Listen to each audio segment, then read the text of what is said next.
Roshni teacher, Jatheesh sir, നമ്മുടെ മെന്റേഴ്സിലെ ബാക്കി കേരളമെമ്പാടുമുള്ള അധ്യാപകരെ, എൻ്റെ പ്രിയപ്പെട്ട കുഞ്ഞുങ്ങളെ, സ്നേഹമുള്ള രക്ഷിതാക്കളെ. എൻ്റെ പേര് വർഷ. ഞാൻ government high school Pambana Idukki ഡിസ്ട്രിക്റ്റില് work ചെയ്യുന്നു. അപ്പൊ നമുക്ക് നമ്മുടെ LSSന്റെ വിജയോത്സവം LSS പ്രോഗ്രാമില് ഒരുപാട് ക്ലാസ്സുകൾ നിങ്ങൾ കേട്ടിട്ടുണ്ട്. ഇത് EVSന്റെ 3ാമത്തെ യൂണിറ്റ് ആണ്. സ്വാതന്ത്ര്യത്തിലേക്ക് ആ യൂണിറ്റ് ആണ് നമ്മളിന്ന് നോക്കാൻ പോകുന്നത്. നമുക്കപ്പോ സ്റ്റാർട്ട് ചെയ്യാം. ടീച്ചർ സ്റ്റാർട്ട് ചെയ്യാം. 70 പേരൊക്കെ കയറിയിട്ടുള്ളൂ.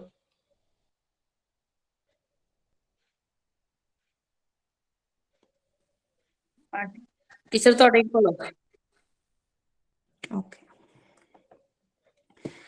അപ്പോ നമുക്ക് സ്റ്റാർട്ട് ചെയ്യാം. അപ്പോ എല്ലാവരും എല്ലാം പഠിച്ച് ഇരിക്കാന്നറിയാം. എന്നാൽ നിങ്ങൾ കുറച്ച് കാര്യങ്ങൾ മാത്രം എന്ന് പറഞ്ഞാൽ നമുക്ക് 1 മണിക്കൂർ കൊണ്ട് വളരെ കുറച്ച് കാര്യങ്ങൾ, ഈ യൂണിറ്റുമായി ബന്ധപ്പെട്ട വളരെ കുറച്ച് കാര്യങ്ങൾ നമുക്കൊന്ന് ചർച്ച ചെയ്യാം. എല്ലാവരും എല്ലാം പഠിച്ചോ?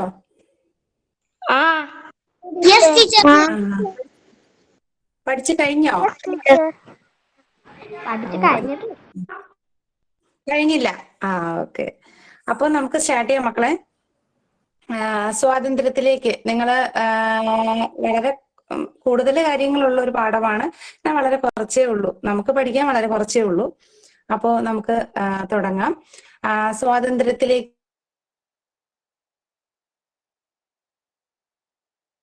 എന്ന പാഠത്തില് നമ്മൾ പഠിക്കുന്നത് ഏത് രാജ്യത്തിന്റെ സ്വാതന്ത്ര്യമാണ്?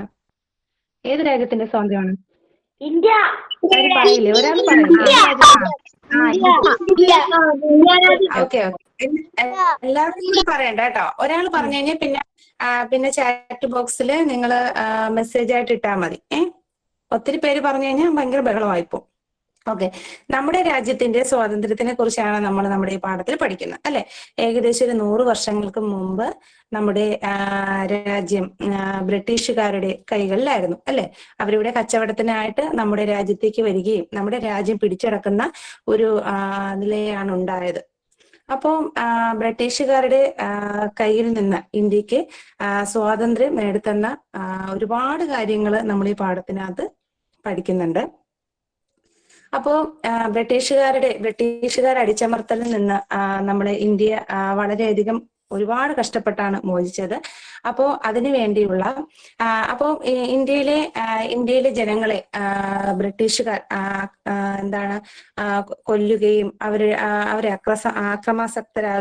അവരുടെ ആക്രമണങ്ങൾക്ക് ഇടവരുത്തുകയും നമ്മുടെ രാജ്യത്തെ ജനങ്ങളെ വളരെയധികം ദ്രോഹിക്കുകയും ചെയ്തുകൊണ്ടിരുന്ന സമയത്താണ് 1915 ജനുവരി 9 മഹാത്മാഗാന്ധി ഇന്ത്യയിലേക്ക് വരുന്നത്. അപ്പോ അദ്ദേഹം എവിടെയായിരുന്നു ഇത്രയും കാലം? അദ്ദേഹം ദക്ഷിണാഫ്രിക്കയിലായിരുന്നു. ഓക്കെ, മക്കള് മെസ്സേജ് ടൈപ്പ് ചെയ്തിട്ടാൽ മതിയാവും കേട്ടോ. എല്ലാരും കൂടി പറഞ്ഞ വെച്ചയാവത്തില്ലേ? അപ്പൊ എവിടെയായിരുന്നു? ദക്ഷിണാഫ്രിക്കയിലായിരുന്നു.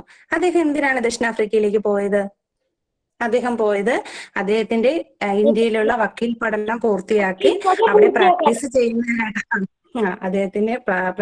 ചെയ്യാനായിട്ടാണ് അദ്ദേഹം ദക്ഷിണാഫ്രിക്കയിലേക്ക് പോയത്. അപ്പോ ഗാന്ധിജി ദക്ഷിണാഫ്രിക്കയിൽ നിന്നും തിരിച്ച് വരുന്ന സമയം, അപ്പൊ എന്തിനാണ് അദ്ദേഹത്തെ നമ്മളിപ്പോ ടെക്സ്റ്റ് ബുക്കിനകത്തുണ്ട്, അല്ലെ? അദ്ദേഹത്തെ വരവേൽക്കുന്ന ഒരു ചിത്രം നമ്മൾ ഓൺലൈൻ ക്ലാസ്സിൽ കണ്ടു, അദ്ദേഹത്തിന് വരവേൽക്കുന്ന ഒരു വീഡിയോ കണ്ടു. അപ്പൊ ഇത്രയും ജനങ്ങൾ അദ്ദേഹത്തെ എന്തിനാണ് ഇങ്ങനെ വരവേൽക്കാനായിട്ട് കാത്തു നിൽക്കുന്നത്? അദ്ദേഹം ദക്ഷിണാഫ്രിക്കയിലായിരുന്ന സമയത്ത് അവിടെ ധാരാളം വിവേചനങ്ങൾ ഉണ്ടായിരുന്നു. കറുത്ത വർഗ്ഗക്കാര്, വെളുത്ത വർഗ്ഗക്കാര്, അങ്ങനെ ഒരു വിവേചനം ഉണ്ടായിരുന്നു. അതിനെതിരെ അദ്ദേഹം നല്ല രീതിയിൽ അതിനെതിരെ പ്രതിഷേധിക്കുകയും പ്രതികരിക്കുകയും ഒക്കെ ചെയ്തു. അപ്പം അദ്ദേഹത്തിന്റെ ഈ ഒരു സത്യാഗ്രഹം എന്നുള്ള ഒരു സമരമുറ അവിടെ അദ്ദേഹം അവിടെ അദ്ദേഹം കാണിക്കുകയും അപ്പൊ അതിന് ഒരുപാട് ഫലം അവിടെ ഉണ്ടാവുകയും ചെയ്തു. ഇതൊക്കെ അറിഞ്ഞ ഇന്ത്യക്കാരെന്ത് ചെയ്തു? അദ്ദേഹത്തെ ഇവിടെ കാത്തു നിൽക്കുകയാണ്. എന്തിനായിരിക്കും? നമ്മുടെ രാജ്യത്തും ഇതുപോലെ ധാരാളം അനാചാരങ്ങൾ അല്ലെങ്കിൽ നടന്നുകൊണ്ടിരിക്കുകയാണ്, അല്ലെ? അപ്പൊ അതിനെതിരെ പ്രതികരിക്കാനായിട്ട് നമുക്ക് എന്ത് വേണം? നമുക്കിവിടെ നേതാവ് വേണം അല്ലെ? അതിന് അദ്ദേഹത്തെ കാത്തിരിക്കുകയാണ്. അദ്ദേഹം എവിടെയാണ് വന്നിറങ്ങുന്നത്? ബോംബെയിലെ അപ്പോളോ ബന്ദർ തുറമുഖത്താണ് അദ്ദേഹം വരുന്നത്. ഇപ്പോഴത്തെ മുംബൈ എന്നറിയപ്പെടുന്ന ബോംബെയിലെ അപ്പോളോ ബന്ദർ തുറമുഖത്ത് 1915 ജനുവരി 9-നാണ് അദ്ദേഹം ദക്ഷിണാഫ്രിക്കയിൽ നിന്ന് ഇന്ത്യയിലേക്ക് തിരിച്ചു വരുന്നത്. അപ്പോ ഈ ഒരു ദിവസം ജനുവരി 9 അത് നമുക്ക് ഏറ്റവും പ്രധാനപ്പെട്ട ഡേറ്റ് ആണ് നമ്മളെ സംബന്ധിച്ച്. കാരണം ജനുവരി 9 നമ്മൾ പ്രവാസി ഭാരതീയ ദിനമായിട്ട് ആചരിക്കുന്നു. ഏത് ഡേറ്റ് ആണ് പ്രവാസി ഭാരത ദിനമായി നമ്മൾ ആചരിക്കുന്നത്? ജനുവരി 9-ആണ് നമ്മൾ പ്രവാസി ജനുവരി 9-ആണ് നമ്മൾ പ്രവാസി ഭാരതീയ ദിനമായിട്ട് നമ്മൾ ആചരിക്കുന്നത്. അതിനുശേഷം അദ്ദേഹം എന്ത് ചെയ്തു? ഇന്ത്യയിലേക്ക് വരികയും വന്ന് അദ്ദേഹം എന്ത് ചെയ്തു? ധാരാളം ജനങ്ങളെല്ലാം ഒരുമിപ്പിച്ച് ചേർത്ത് ധാരാളം പ്രശ്നങ്ങൾക്ക് പരിഹാരം കാണാനായിട്ട് അദ്ദേഹത്തിന് ഒരു രാഷ്ട്രീയ ഗുരു ഉണ്ടായിരുന്നു. ആരാന്നറിയോ ഗാന്ധിജിയുടെ രാഷ്ട്രീയ ഗുരു?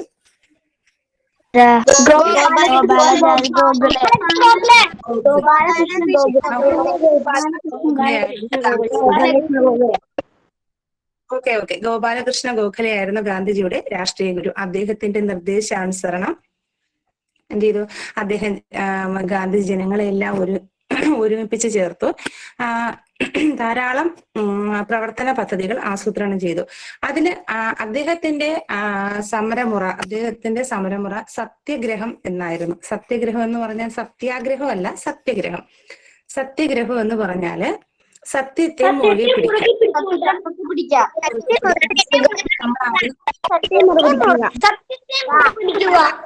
അല്ലേ മക്കളെ? ഒരാള് പറഞ്ഞു കഴിഞ്ഞാൽ പിന്നെ ആരും പറയണ്ട, കമന്റ് ബോക്സിൽ ഇട്ടാൽ മതി കേട്ടോ. സത്യത്തെ മുറുകെ പിടിക്കുക എന്നുള്ളതായിരുന്നു അദ്ദേഹത്തിന്റെ സമരമുറ.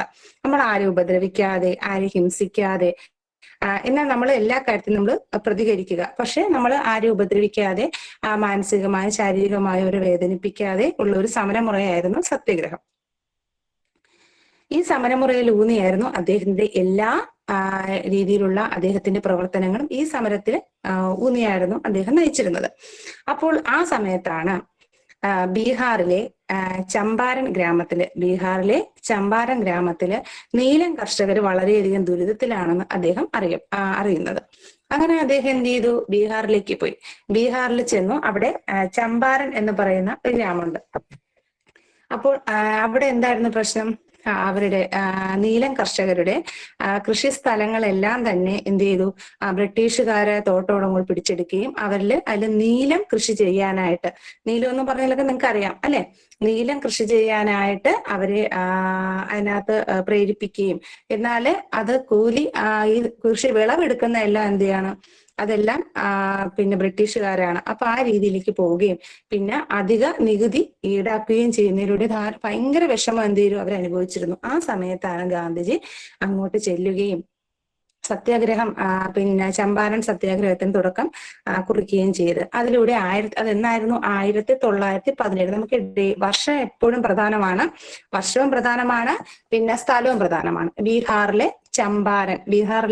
ചമ്പാരൻ. അപ്പൊ ഗാന്ധിജിയുടെ ഇന്ത്യയിലെ അത് പ്രധാനമായിട്ടും പറയണം, ഇന്ത്യയിലെ ആദ്യത്തെ സത്യഗ്രഹ സമരം എവിടെയായിരുന്നു? ചമ്പാരനിലായിരുന്നു.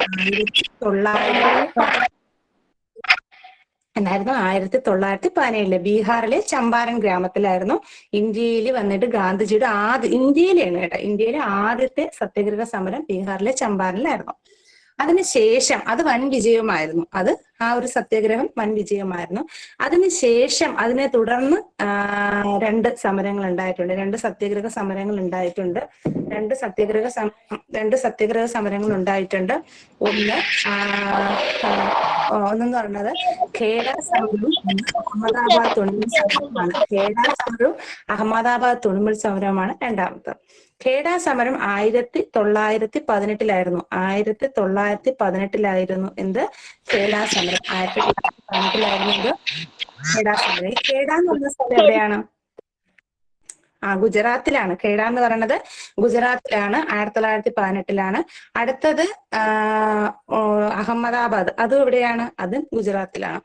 അപ്പോ ഖേഡ സമരം എന്ന് പറഞ്ഞാല് പ്ലേഗ് രോഗം ഉണ്ടല്ലോ, പ്ലേഗ് രോഗം വന്ന് ബുദ്ധിമുട്ടിലായ സമയത്ത് ജനങ്ങളുടെ, അതായത് കൃഷിക്കാരുടെ എന്ത് ചെയ്തു, അവരുടെ നികുതി, അധിക നികുതി ഈടാക്കി, കൃഷിക്കാരിൽ നിന്ന് അധിക നികുതി ഈടാക്കുകയും അവരെ എന്ത് ചെയ്തു, അവരെ അധിക നികുതി ഈടാക്കാൻ ബ്രിട്ടീഷുകാര് കൃഷിയുടെ അപ്പൊ പ്ലേഗ് രോഗം വന്ന സമയത്ത് എന്ത്, കൃഷിയുടെ വിളവ് മോശമായി. കൃഷിയുടെ വിളവ് മോശമായ സമയത്താണ് കർഷകരുടെ മേല് അധിക നികുതി അടിച്ചേൽപ്പിച്ചത്. 1918 എന്ത്, ഖേഡ സമരം. 1918 ഖേഡ സമരം നടത്തിയത്. അത് ഇവിടെ ആയിരുന്നു, ഗുജറാത്തിലായിരുന്നു ഖേഡ.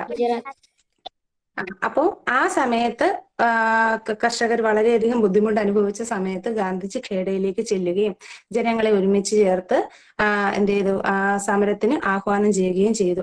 ആ സമരം എന്ത് ചെയ്തു, വൻ വിജയമായിരുന്നു. വൻ വിജയം എന്ന് പറഞ്ഞാൽ എന്താണ്, കർഷകരുടെ അധിക നികുതി കുറയ്ക്കുകയും കർഷകരുടെ ദുരിതപൂർണമായ ജീവിതത്തിൽ നിന്ന് ഒരു അറുതി വരുത്തുകയും ചെയ്തു.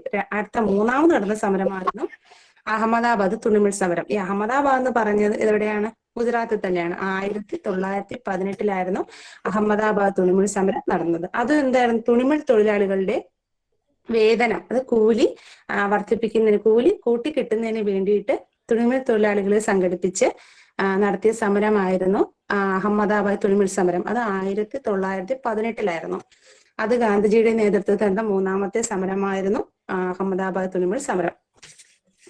അപ്പോ ആദ്യത്തെ ഗാന്ധിജി കേരളത്തിൽ വന്ന, ഗാന്ധിജി ഇന്ത്യയിലേക്ക്, ദക്ഷിണാഫ്രിക്കയിൽ നിന്ന് ഇന്ത്യയിലേക്ക് വന്ന 1915 ജനുവരി 9 നമ്മൾ പ്രവാസി ഭാരതീയ ദിനമായി ആചരിക്കുന്നു. അടുത്ത ഈ ഡേറ്റുകള് വർഷങ്ങള് നമ്മൾ എപ്പോഴും ഓർത്തിരിക്കുക. കാരണം നമുക്ക് എക്സാമിന് ടൈം ലൈൻ ഉണ്ടായിരിക്കുന്നുണ്ട്. കുറെ വർഷങ്ങൾ തന്നിട്ട്, കഴിഞ്ഞ എക്സാമിന് അങ്ങനെ ചോദിച്ചത്, വർഷങ്ങളും അതിന്റെ ചിലപ്പോൾ അതിന്റെ സംഭവങ്ങൾ മാത്രം തന്നിട്ട് അതിന് ആ ഒരു നടന്ന ക്രമത്തിൽ എഴുതാൻ പറയും. അല്ലെങ്കിൽ വർഷങ്ങൾ മാത്രം നിന്നിട്ട് ഏത് സമരമാണ് എന്ന് എഴുതാൻ പറയും. അപ്പൊ അത് എപ്പോഴും നിങ്ങൾ എപ്പോഴും അങ്ങനെയുള്ള ചോദ്യങ്ങളായിരിക്കും നമ്മുടെ ഈ പാഠഭാഗത്ത് നിന്ന് ചോദിക്കുന്നത്. അപ്പൊ എപ്പോഴും അത് ശ്രദ്ധിച്ചോളണം. രണ്ടാമത് പിന്നെ നടന്നത് 1917 ചമ്പാരൻ സത്യാഗ്രഹം, അത് ബീഹാറിലായിരുന്നു. രണ്ടാമത് നടന്നത് ഖേഡ സമരം, അത് ഗുജറാത്തിലായിരുന്നു 1918. അടുത്തത് ആദ്യത്തെ ചമ്പാരൻ സത്യാഗ്രഹം നീലൻ കർഷകർക്ക് വേണ്ടിയുള്ളതായിരുന്നു. രണ്ടാമത് നടന്ന ഖേഡ സമരം എന്ന് പറഞ്ഞാല് തൊഴിലാളികളുടെ പിന്നെന്താണ്, അധിക നികുതി കുറയ്ക്കുന്നതിന് വേണ്ടി, തൊഴിലാളികളുടെ മേൽ ചുമത്തിയ അധിക നികുതി കുറയ്ക്കുന്നതിന് വേണ്ടിയിട്ടുള്ളതായിരുന്നു രണ്ടാമത്തത് ഖേഡ സമരം. മൂന്നാമത്തെ അഹമ്മദാബാദ് തുണിമിൽ സമരം എന്തായിരുന്നു, തൊഴിലാളികളുടെ വേതനം വർദ്ധിപ്പിക്കുന്നതിന്, അവർക്ക് കിട്ടുന്ന കൂലി, മാസം കിട്ടുന്ന കൂലി അത് വർദ്ധിപ്പിക്കുന്നതിന് വേണ്ടിയിട്ടുള്ള സമരമായിരുന്നു അഹമ്മദാബാദ് തുണിമിൽ സമരം. അത് 1918 തന്നെയായിരുന്നു. ഇത് രണ്ടും ഗുജറാത്തിലായിരുന്നു, ചമ്പാരൻ ബീഹാറിലായിരുന്നു. ഓക്കെ. അതിനുശേഷം ഈ സമയത്താണ് 1919 അപ്പൊ ധാരാളം പിന്നെ ഈ ബ്രിട്ടീഷുകാർ ധാരാളം പിന്നെ നിയമങ്ങളും ഒക്കെ ഇന്ത്യക്കാർക്കെതിരെ കൊണ്ടുവരുന്നുണ്ട്. പക്ഷെ ആ സമയത്ത് 1919 ഒരു പ്രത്യേക ഒരു നിയമം ആര് കൊണ്ടുവന്നു, ബ്രിട്ടീഷുകാർ കൊണ്ടുവന്നു. എന്താണെന്നറിയാം, 1919 കൊണ്ടുവന്ന നിയമത്തിന്റെ പേര് റൗലറ്റ് ആക്ട്. റൗലറ്റ് ആക്ട് ആയിരുന്നു കൊണ്ടുവന്ന ഒരു നിയമം. എന്തായിരുന്നു റൗലറ്റ് ആക്ട് എന്നറിയാമോ? ആരെയും വിചാരണ കൂടാതെ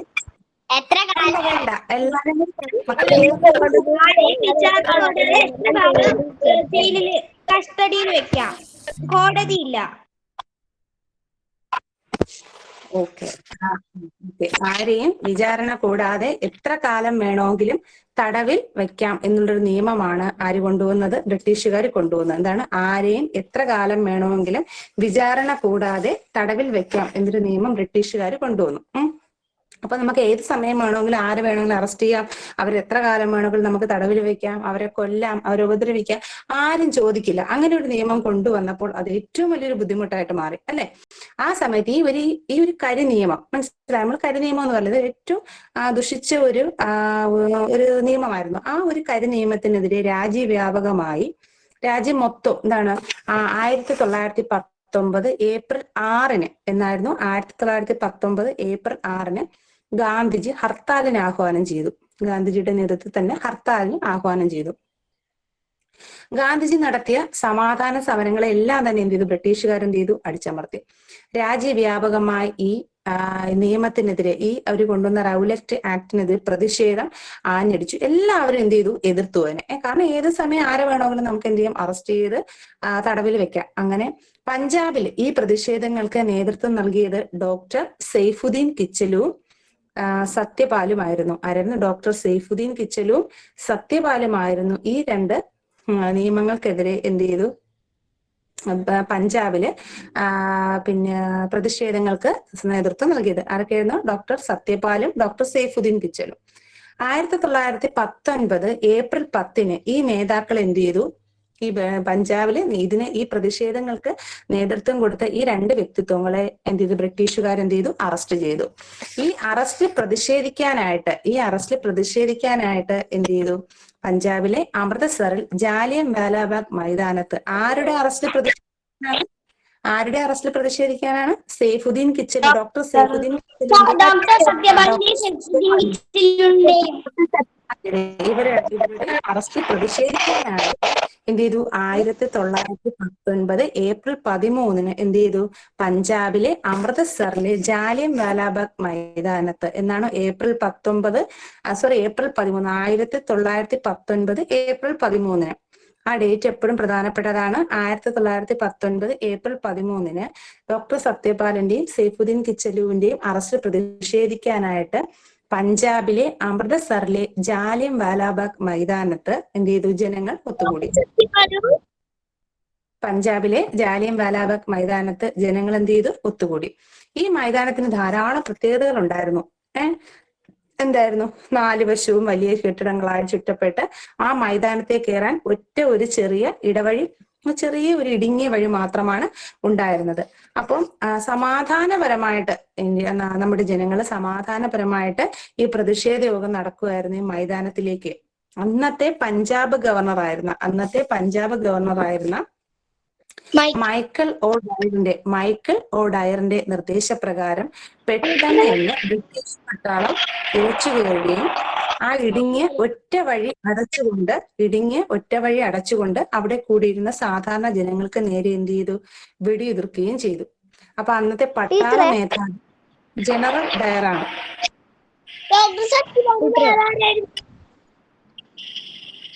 മക്കളെ കേൾക്കുന്നില്ല? സെയ്ഫുദ്ദീൻ കിച്ചലും ഡോക്ടർ സത്യപാലും ഡോക്ടർ സെയ്ഫുദ്ദീൻ കിച്ചലും. ഡോക്ടർ സെയ്ഫുദ്ദീൻ കിച്ചലു ആയിരുന്നു പഞ്ചാബിലെ അന്നത്തെ പ്രതിഷേധങ്ങൾക്ക്. മക്കളെ ഇതെല്ലാം ക്വസ്റ്റ്യൻ ആയിട്ട് ഇട്ട് തരാം. നിങ്ങൾ എടുക്കത്തില്ലെങ്കിൽ ക്വസ്റ്റ്യൻ ആയിട്ട് ഇട്ട് തരുന്നുണ്ട് കേട്ടോ. അപ്പോൾ ഡോക്ടർ സത്യപാലും ഡോക്ടർ സെയ്ഫുദ്ദീൻ കിച്ചലു ആയിരുന്നു പഞ്ചാബിലെ പ്രതിഷേധങ്ങൾക്ക് നേതൃത്വം നൽകിയത്. അപ്പൊ അവരെ അറസ്റ്റ് ചെയ്തു. ആ അറസ്റ്റിൽ പ്രതിഷേധിക്കാനായിട്ട് പഞ്ചാബിലെ അമൃത്സറിലെ ജാലിയൻ വാലാബാഗ് മൈതാനത്ത് ജനങ്ങൾ ഒത്തുകൂടി. ആ ജനങ്ങൾക്ക് നേരെയാണ് എന്ത് ചെയ്ത്? ജനങ്ങൾക്ക് നേരെ അന്നത്തെ പഞ്ചാബ് ഗവർണറായിരുന്ന മൈക്കൽ ഒ ഡയറിന്റെ നിർദ്ദേശപ്രകാരം പിന്നെ അന്നത്തെ പട്ടാള മേധാവി ജനറൽ ഡയർ ആയിരുന്നു. 2 ഡയറാണ്, ഇപ്പൊ ശ്രദ്ധിച്ചോണം. ജനറൽ ഡയർ എന്ത് ചെയ്തു? ആ കയ്യിലുള്ള വെടിയുണ്ട തീരുന്നത് വരെ എന്ത് ചെയ്തു? ജനങ്ങൾക്ക് നേരെ വെടിയുതിർക്കുകയും ധാരാളം ജനങ്ങൾ എന്ത് ചെയ്തു? മരിച്ചു വീഴുകയും. എന്നുവെച്ചാൽ ഈ വെടിയുതിർക്കുമ്പോൾ നമ്മൾ മരിക്കുന്ന മാത്രമല്ല, നമ്മൾ എന്ത് ചെയ്തു? എണീച്ച് ജീവനും കൊണ്ട് ഓടാൻ ശ്രമിക്കും. അപ്പൊ എന്തെങ്കിലും തിക്കിലും തിരക്കിലും പെട്ട് ധാരാളം ജനങ്ങൾ മരിക്കുകയും ചെയ്തു. അപ്പൊ ഈ ഒരു സംഭവത്തെയാണ് നമ്മൾ ജാലിയൻ വാലാബാഗ് കൂട്ടക്കൊല എന്നറിയപ്പെടുന്നത്. ജാലിയൻ വാലാബാഗ് കൂട്ടക്കൊല എന്നാണ് നടന്നത്?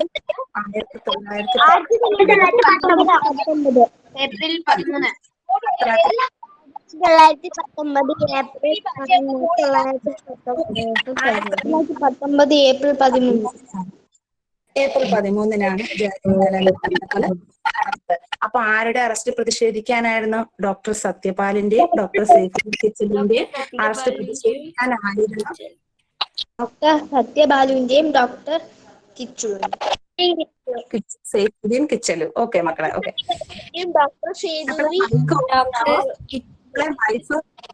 മക്കളെ മൈക്ക് ഓഫ് ചെയ്യാവോ? ഓക്കെ, കേൾക്കുന്നുണ്ടോ ടീച്ചർ പറയുന്നത്? Mic off ചെയ്യാവോ?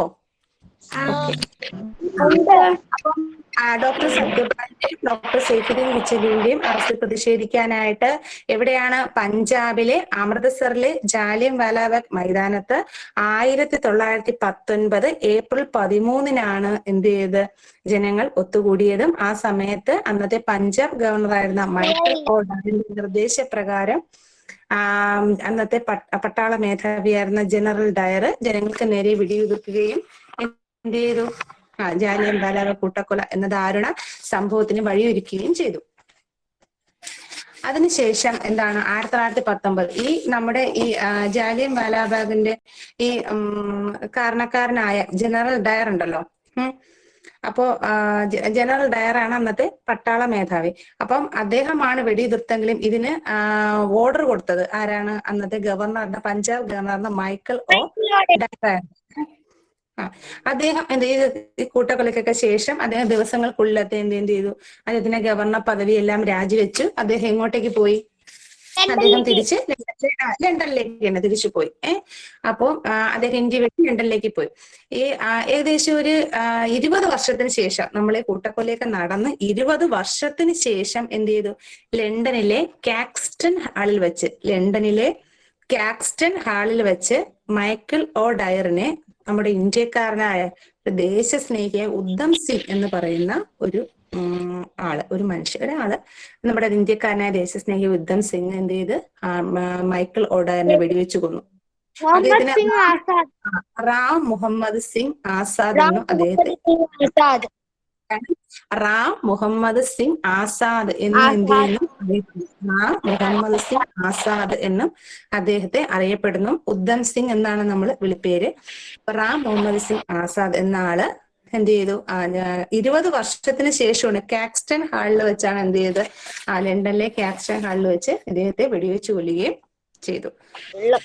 1919 ഏപ്രിൽ 13 എന്നായിരുന്നു? 1919 ഏപ്രിൽ 13 ഈ ജാലിയൻ വാലാബാഗ് നടന്ന കൂട്ടക്കൊലയ്ക്കെതിരെ രാജ്യമെങ്ങും പ്രതിഷേധം ഇരമ്പുകയും ബ്രിട്ടീഷ് ഗവൺമെന്റുമായി എല്ലാ രീതിയിലും എന്ത് ചെയ്തു? പ്രതികരിക്കാനായിട്ട് എന്ന് വെച്ചാൽ അവരോട് സഹകരിക്കാതെ എല്ലാ രീതിയിലും പ്രതികരിക്കാൻ എന്ത് ചെയ്തു? പ്രതിഷേധിക്കാൻ ഗാന്ധിജി ജനങ്ങളോട് എന്ത് ചെയ്തു? ആവശ്യപ്പെട്ടു. ഈ ലക്ഷ്യത്തിനായിട്ട് ആ ഒരു പ്രതിഷേധം എന്ന് വെച്ചാൽ അവരെന്ത് പറയുന്നു അതിന് ഓപ്പോസിറ്റ് ആയിട്ട് ചെയ്യുക. അപ്പോ ആ സമയത്ത് അതിനെതിരെ പ്രതിഷേധിക്കാനായിട്ട് നടന്ന ഒരു സമരത്തിന്റെ ഭാഗമായ ഉള്ള സമരമാണ് നിസ്സഹകരണ സമരം. 1920 നിസ്സഹകരണ സമരം എന്നായിരുന്നു? 1920 സമരം 1920 ഈ സമരത്തിന്റെ ഭാഗമായിട്ട് പ്രകടനക്കാർ ഉയർത്തിയ 4 കാര്യങ്ങളുണ്ട്. 4 ഖാദി പ്രചരിപ്പിക്കുക, വിദേശ വസ്ത്രം ബഹിഷ്കരിക്കുക, ഹിന്ദി ഭാഷ പ്രചരിപ്പിക്കുക, മദ്യം വർജിക്കുക എന്നായിരുന്നു. ഖാദി പ്രചരിപ്പിക്കുക, വിദേശ വസ്ത്രങ്ങൾ ബഹിഷ്കരിക്കുക, ഹിന്ദി ഭാഷ പ്രചരിപ്പിക്കുക, പിന്നെന്താണ്? മദ്യം വർജിക്കുക. അങ്ങനെ 4 കാര്യങ്ങളായിരുന്നു നിസ്സഹകരണ സമരത്തിലേക്ക്. അയിത്തോച്ചാടനം നിസ്സഹകരണ സമരവുമായിട്ട് ബന്ധപ്പെട്ട് വന്നതല്ല. നിസ്സഹകരണ സമരവുമായിട്ട് ബന്ധപ്പെട്ട് വന്ന 4 കാര്യങ്ങളാണ്. 1 ഖാദി പ്രചരിപ്പിക്കുക, അടുത്തത് വിദേശ വസ്ത്രങ്ങൾ ബഹിഷ്കരിക്കുക, 3 മദ്യം വർജിക്കുക, 4 ഹിന്ദി ഭാഷ പ്രചരിപ്പിക്കുക.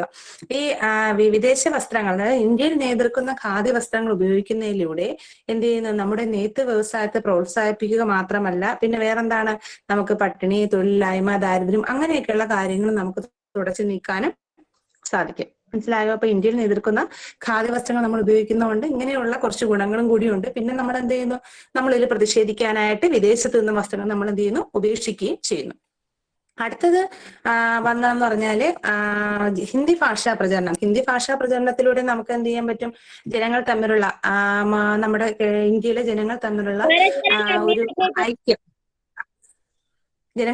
ഐക്യം വളർത്തിയെടുക്കുന്നതിനും എന്ത് ചെയ്യുന്നു? ഇത് സാധിക്കുന്നു. പിന്നെ ഉള്ളതെന്ന് പറഞ്ഞാൽ മദ്യം ഉപേക്ഷിക്കുക. മദ്യം ഉപേക്ഷിക്കുക എന്ന് പറയുമ്പോൾ നമുക്ക് എല്ലാവർക്കും അറിയാം. മദ്യം ഉപേക്ഷിക്കുമ്പോൾ എന്താണ്?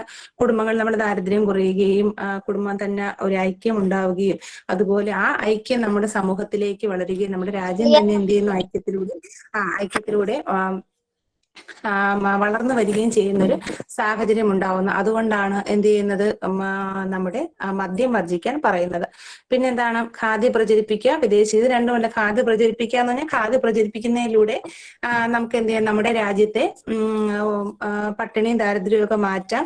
അത് മാത്രമല്ല എന്താണ്, അതുപോലെ അതിലൂടെ നമുക്ക് ഖാദ്യ ഉപയോഗിക്കുന്നതിലൂടെ തന്നെ നമുക്ക് വിദേശ വസ്ത്രങ്ങൾ നമുക്ക് എന്ത് ചെയ്യാം, ബഹിഷ്കരിക്കുകയും ചെയ്യാം. അങ്ങനെ 4 കാര്യങ്ങളാണ് നിസ്സഹകരണ സമരത്തിലൂടെ ഉയർന്നു വന്നത്. അപ്പൊ നിസ്സഹകരണ സമരം എന്നായിരുന്നു? 1920 നിസ്സഹകരണ സമരം.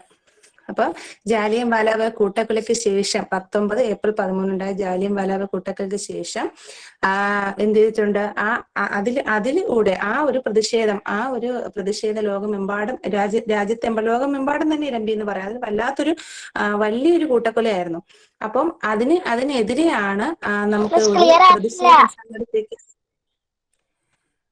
ആർക്കും ക്ലിയർ ആവുന്നില്ലേ? ക്ലിയർ ആവുന്നുണ്ട് മിസ്. ഓക്കെ. അപ്പൊ മക്കളെ, മോക്ക് മാത്രമായിരിക്കും ക്ലിയർ ആവാത്തത് കേട്ടോ. ക്ലിയർ ആവാത്ത റേഞ്ച് ഉള്ളിടത്തോടെ നീങ്ങിയിരിക്കണേ. ഓക്കെ. അപ്പോ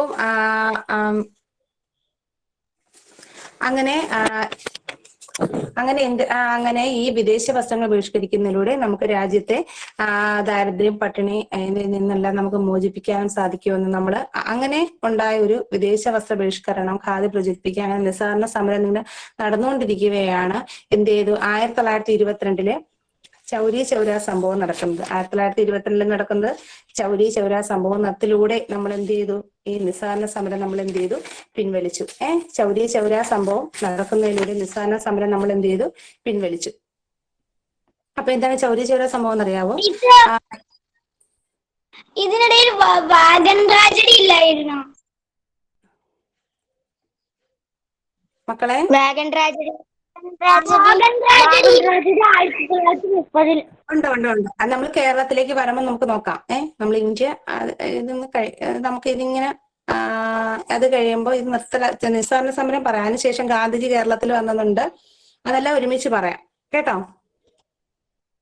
ഓക്കെ, കേൾക്കുന്നുണ്ടോ? കേൾക്കുന്നുണ്ട്.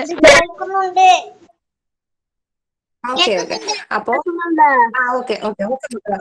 അപ്പോ 1922 ഉത്തർപ്രദേശിലെ ചൗരി ചൗര 1922 ഉത്തർപ്രദേശിലെ ചൗരി ചൗര എന്ന സ്ഥലത്ത് ജനങ്ങൾ നടത്തിയ പ്രതിഷേധ മാർച്ചിനെതിരെ ബ്രിട്ടീഷുകാർ വെടിവെക്കുകയും ഇതിനെതിരെ എന്ത് ചെയ്തു, ജനങ്ങള് പോലീസ് സ്റ്റേഷൻ കയറി ആക്രമിക്കുകയും തീയിട്ട് നശിപ്പിക്കുകയും ചെയ്തു. ഈ സംഭവത്തെ തുടർന്ന് ഗാന്ധിജിക്ക് ഈ സംഭവം എന്ന് വെച്ചാൽ നമ്മളെ ആരെയും ഹിംസിക്കുകയും കൊല്ലുകയും ഒന്നും ചെയ്യരുതല്ലോ, നമ്മൾ എല്ലാത്തിനും പ്രതിഷേധിക്കണം, പക്ഷെ ആരെയും ഹിംസിക്കുകയും കൊല്ലുകയും ചെയ്യരുത്. അപ്പൊ അതിനെതിരെ ഗാന്ധിജിക്ക് ഭയങ്കര വിഷമമായിപ്പോയി. കാരണം എന്ന് വെച്ചാല് നമ്മളെ അവര് ഓൾറെഡി അവർ ഉപദ്രവിച്ചു, ശരിയാണ്. പക്ഷെ എന്നാലും ജനങ്ങള് പോലീസ് സ്റ്റേഷൻ ആക്രമിച്ചു, പോലീസ് സ്റ്റേഷൻ മൊത്തം തീയിട്ട് നശിപ്പിച്ചപ്പോൾ ഗാന്ധിജി ഇതിനെതിരെ പ്രതികരിച്ചു.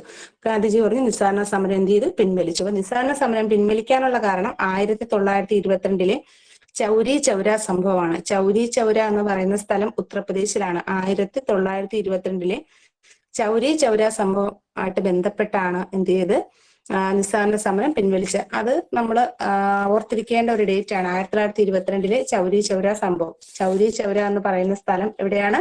ഉത്തർപ്രദേശിലാണ്. ഓക്കെ. അതിനുശേഷം ഉള്ള നിസ്സഹകരണ സമരം കഴിഞ്ഞിട്ട് വന്നത് നമ്മുടെ ഉപ്പ് സത്യാഗ്രഹമാണ്. 1930 ഉപ്പ് സത്യാഗ്രഹമാണ്. 1930 ഉപ്പ് സത്യാഗ്രഹമാണ് വന്നത്. ഉപ്പ് സത്യാഗ്രഹം 1930 ഉപ്പ് സത്യാഗ്രഹമാണ് വന്നത്. ഉപ്പ് സത്യാഗ്രഹം എന്താണ്? കടൽ വെള്ളം ഇതിപ്പോ കട്ടാവും, അതുകൊണ്ടാണ് ടീച്ചർ ക്യാമറ ഓഫ് ചെയ്തേ. അപ്പൊ എന്താ, കടൽ വെള്ളം വറ്റിച്ചാണ് എന്ത് ചെയ്ത് നമ്മൾ ഉപ്പ് ഉണ്ടാക്കിക്കൊണ്ടിരുന്നത്. അന്ന് നമുക്ക് കടൽ വെള്ളം വറ്റിച്ചാണ് നമ്മൾ ഇപ്പോഴത്തെ കാലത്ത് കടയിൽ നമ്മൾ വാങ്ങുന്ന അല്ല ഉപ്പ്. എന്താണ് കടൽ വെള്ളം, കടലിലെ ഉപ്പ് കുറുക്കിയാണ് എന്ത് ചെയ്യും നമ്മള് വീട്ടിൽ നമുക്ക് ഉപ്പ് ഉപയോഗിച്ചുകൊണ്ടിരുന്നത്. ആ ഉപ്പ് വളരെ എപ്പോഴും നമുക്ക് സുലഭമായി ലഭിക്കുന്ന ഉപ്പ് തന്നെ, ആ ഉപ്പിന് തന്നെ എന്ത് ചെയ്ത് ബ്രിട്ടീഷുകാര് പിന്നെ നികുതി ഏർപ്പെടുത്തി. അതിനെതിരെ പ്രതികരിക്കാനായിട്ട് എന്ത് ചെയ്തു, ഗാന്ധിജി ഉപ്പ് സത്യാഗ്രഹം നടത്താൻ തീരുമാനിച്ചു. ഉപ്പ് സത്യാഗ്രഹം ദണ്ഡി യാത്ര. അപ്പൊ എന്താണ്, സബർമതി ആശ്രമത്തിൽ നിന്ന് ഗാന്ധിജി അനുയായികളും കൂടി 1930 മാർച്ച് 12 പുറപ്പെട്ട് ആണ്. ആ ഡേറ്റും എപ്പോഴും ഓർത്തിരിക്കണം, ആ ഒരു ഇയറും ഡേറ്റും ഓർത്തിരിക്കണം. 1930 മാർച്ച് 12 എവിടെ നിന്നാണ് പുറപ്പെട്ടതെന്നുണ്ട്? സബർമതി ആശ്രമത്തിൽ നിന്ന്. കുറച്ച് പരീക്ഷകൾക്ക് ചോദിച്ചിട്ടുള്ളതാണ്. സബർമതി ആശ്രമത്തിൽ നിന്ന് ഗാന്ധിജിയും അനുയായികളും 1930 മാർച്ച് 12 പുറപ്പെട്ട് 388 കിലോമീറ്റർ, ഏതാണ് 388 കിലോമീറ്റർ കാൽനടയായി യാത്ര ചെയ്ത് ഏപ്രിൽ 6 ദണ്ഡി കടപ്പുറത്ത് എത്തിച്ചേർന്നു. ഏപ്രിൽ 6 ദണ്ഡി കടപ്പുറത്ത് എത്തിച്ചേർന്നു. അപ്പം ഈ ഒരു എത്തിച്ചേർന്ന് എന്ത് ചെയ്തു, അവിടെ നിന്ന് അദ്ദേഹം ഉപ്പ് കുറുക്കി ഉപ്പ് നിർമ്മിച്ചു. ആ ഒരു പിടി ഉപ്പ് വാരിയെടുത്ത് അദ്ദേഹം പറഞ്ഞു, ഉപ്പ് എന്താണ്? ശക്തിയുടെ പ്രതീകമാണ്, അത് നമ്മൾ വിട്ടുകൊടുക്കില്ല. അപ്പൊ ഒരു ചെറിയ കാര്യം വെച്ചാൽ ഉപ്പെന്ന് പറഞ്ഞാൽ നമുക്ക് സുലഭമായി ലഭിക്കുന്ന ഒരു സാധനമാണ്. അപ്പോൾ അതിന് വരെ നികുതി ചുമത്തി എന്ന് പറഞ്ഞപ്പോൾ എന്ത് ചെയ്തു അദ്ദേഹം? ഇതിനെതിരെ പ്രതികരിച്ചത് ഈ രീതിയിലാണ്. ഇത് ഒരു ആദ്യം ഉണ്ടായ നിയമലംഘന സമരമാണ് ഉപ്പ് സത്യാഗ്രഹം. നമ്മുടെ ഉപ്പ് സത്യാഗ്രഹം തുടങ്ങിയ ഡേറ്റ് ഒന്ന് പറയാമോ ഒന്നും കൂടി? പറയാലോ. 1930 മാർച്ച് 12 അദ്ദേഹം പുറപ്പെട്ടത്. 1930 മാർച്ച് 12, ഏപ്രിൽ 6 അപ്പൊ അദ്ദേഹം പറയാവോ? ദണ്ഡിയാണ്, ദണ്ഡി കടപ്പുറം. സബർമതി ആശ്രമത്തിൽ നിന്നും പുറപ്പെട്ട ദണ്ഡി കടപ്പുറത്ത് വെച്ചാണ് അദ്ദേഹം ഉപ്പ്. എത്ര മണിക്കൂർ ഉണ്ടായിരുന്നു പറഞ്ഞിരുന്നില്ലേ? 388 കിലോമീറ്റർ ആണ് മക്കളെ, 388 കിലോമീറ്റർ. 388 കിലോമീറ്റർ സഞ്ചരിച്ചാണ് അവർ ദണ്ഡി കടപ്പുറത്ത് എത്തിച്ചേർന്നത്.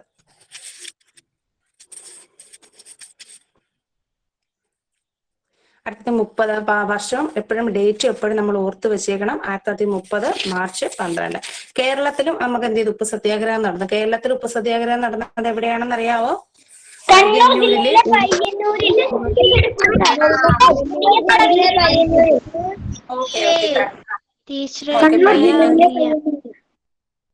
കണ്ണൂർ ജില്ലയിലെ പയ്യന്നൂരിലെ ഉളിയത്ത് കടവിലാണ് എന്ത് ചെയ്ത് നമ്മുടെ കേരളത്തിൽ ഉപ്പ് സത്യാഗ്രഹം നടന്നു. കേരളത്തിൽ ഉപ്പ് സത്യാഗ്രഹത്തിന് നേതൃത്വം കൊടുത്ത ആരെല്ലാമാണെന്ന് അറിയാവോ?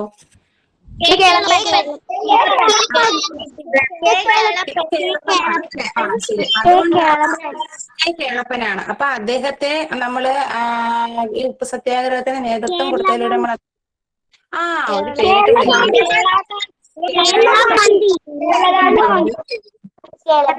പേരിട്ട് കേരള ഗാന്ധി എന്ന് നമ്മൾ വിളിക്കും അല്ലെ?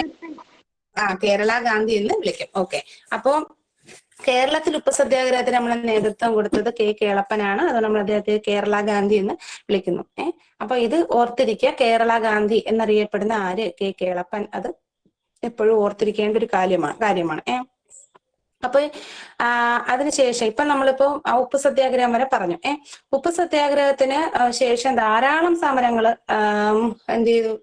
ഇന്ത്യയിലും പിന്നെ കേരളത്തിലുമായിട്ടൊക്കെ ധാരാളം സമരങ്ങൾ നടന്നു. അപ്പോ കേരളത്തിൽ നമുക്ക് കുറച്ച് സമരങ്ങൾ നടത്തിയിട്ടുണ്ട്. അതിൽ ഒരു സംഭവമാണ് മലബാർ കലാപം. മലബാർ കലാപം അതിനകത്തൊരു സംഭവമാണ്.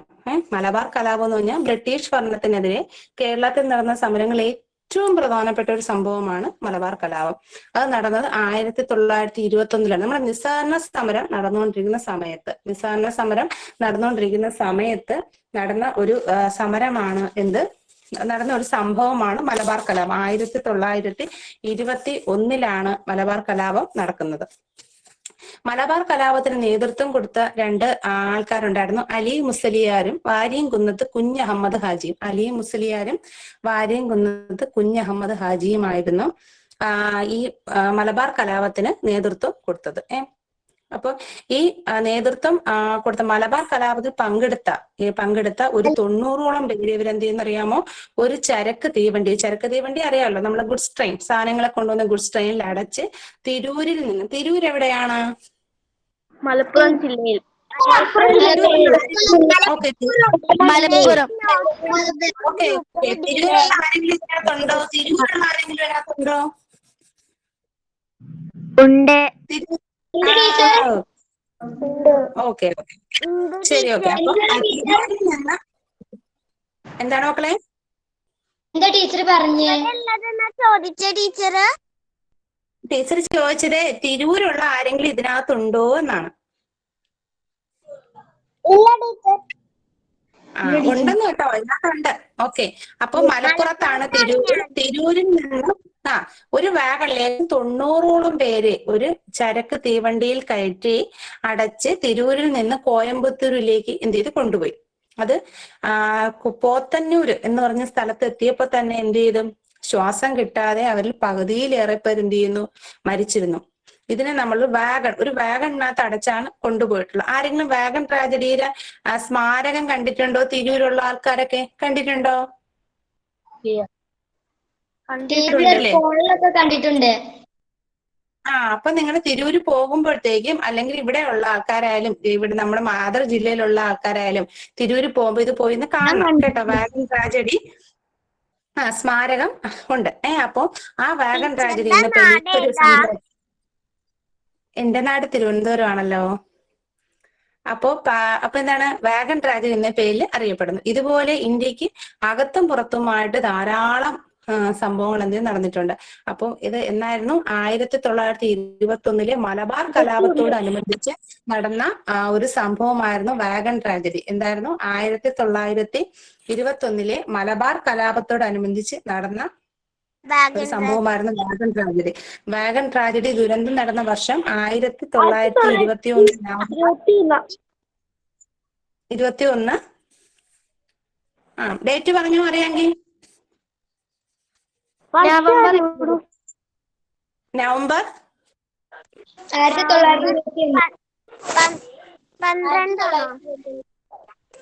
10, 1921 നവംബർ 10 കേട്ടോ. വാഗൺ ട്രാജഡി ദുരന്തം നടന്നത് 1921 നവംബർ 10 ഓക്കെ. അപ്പൊ ഓക്കെ. അപ്പൊ അതിനുശേഷം നമ്മുടെ മലബാർ കലാപം കഴിഞ്ഞു, വാഗൺ ട്രാജഡി കഴിഞ്ഞു. അപ്പൊ നമുക്കിനി അടുത്ത നമ്മളെ ഉപ്പ് സത്യാഗ്രഹവും കഴിഞ്ഞു. ഉപ്പ് സത്യാഗ്രഹം എന്നായിരുന്നു?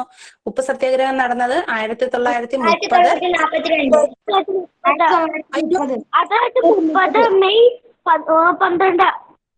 1930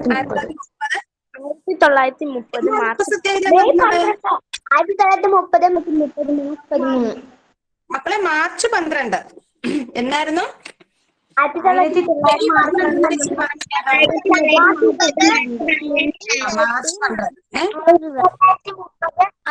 12 ഈ സമയത്ത് ഈ സമയത്ത് അപ്പൊ നമ്മുടെ ധാരാളം സമരങ്ങള് ഈ സമയത്തൊക്കെ നടന്നു. നമ്മുടെ ഉപ്പ് സത്യാഗ്രഹം നടന്നിരുന്ന ആ സമയത്ത് ഒരു വെറുതെ ഇരിക്കുകയല്ല, ധാരാളം ഇതുപോലെയുള്ള നിയമങ്ങൾ കൊണ്ടുവരികയും ഇതിനെതിരെ പ്രതിഷേധിക്കുകയൊക്കെ ചെയ്തിരുന്നു. ആ സമയത്ത് ഗാന്ധിജി പറഞ്ഞു, നമുക്ക് എന്താണ് ഇങ്ങനെ നമ്മൾ ധാരാളം സമരങ്ങൾ അങ്ങോട്ടും നടത്തുന്ന ഇരുന്നാ പോരാ, നമുക്ക് എന്ത് ചെയ്യും? ജനങ്ങളോട് അദ്ദേഹം ആഹ്വാനം ചെയ്യും, നമുക്കൊരു അവസാന സമരത്തിന് എന്ത് ചെയ്യണം? ഒരുങ്ങണം. ഇക്കഴിഞ്ഞ് നമ്മൾ നടത്തിയ എല്ലാ സമരങ്ങളെയും പിന്നിലാക്കുന്ന ഒരു ഉഗ്രമായ ഒരു സമരം, അങ്ങനെ ഒരു സമരം നമ്മൾ എന്ത് ചെയ്യണം? പ്ലാൻ ചെയ്ത് നമ്മൾ തയ്യാറാക്കണം. ഇതുവരെ നാം എന്ത് ചെയ്തു? വളരെ സൗമ്യമായ രീതിയിലാണ് നമ്മൾ എന്ത് ചെയ്ത്? സമരം ചെയ്ത്. ഇനി ഈ കാര്യങ്ങൾ എത്രയും പെട്ടെന്ന് നീക്കാമോ അത്രയും വേഗത്തിൽ നീക്കണം. അപ്പൊ അതിന് അദ്ദേഹം പറഞ്ഞ ഒരു വാക്യമുണ്ട്, ഡു ഓർ ഡൈ. പ്രവർത്തിക്കുക അല്ലെങ്കിൽ മരിക്കുക. നമ്മള് പ്രവർത്തിക്കുക അല്ലെങ്കിൽ മരിക്കുക.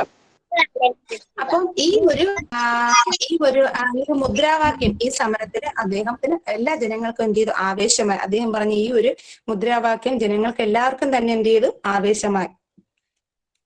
ഈ ഒരു ഈ ഒരു സമരം ഡു ഓർ ഡൈ എന്ന് പറയുന്ന ഈ ഒരു മുദ്രാവാക്യം എന്തോ പ്രവർത്തിക്കുക അല്ലെങ്കിൽ മരിക്കുക എന്ന്, പ്രവർത്തിക്കുക അല്ലെങ്കിൽ മരിക്കുക, ഡു ഓർ ഡൈ. ഈ ഒരു മുദ്രാവാക്യം, മക്കളെ മൈക്ക് മ്യൂട്ട് ചെയ്യണേ. ഈ ഒരു മുദ്രാവാക്യം ഏത് സമരത്തിലായിരുന്നു ഉയർന്നു വന്നതെന്ന് പറയാവോ?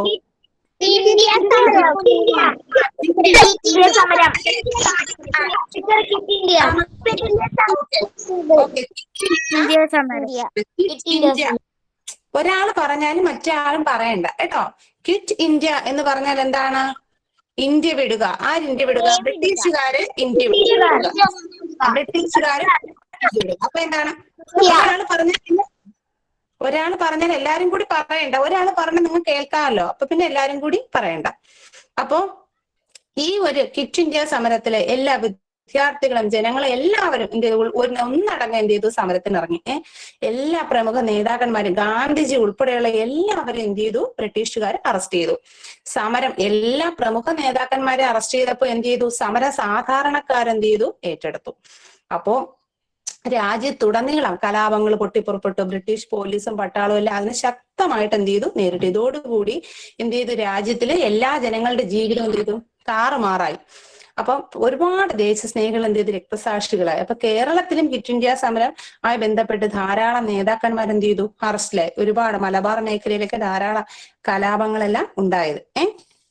അപ്പോൾ ഈ ക്വിറ്റ് ഇന്ത്യ സമരം ബ്രിട്ടീഷുകാരെ അടിച്ചമർത്തിയെങ്കിലും സ്വാതന്ത്ര്യത്തിലേക്കുള്ള ഒരു പാത എന്ത് ചെയ്തു, ഇതിലേക്ക് വെട്ടിത്തുറക്കാൻ ഈ ഒരു സമരം സാധിച്ചു. ക്വിറ്റ് ഇന്ത്യ സമരം എന്നായിരുന്നു? 1942 ഓഗസ്റ്റ് 9 എന്നാണ്.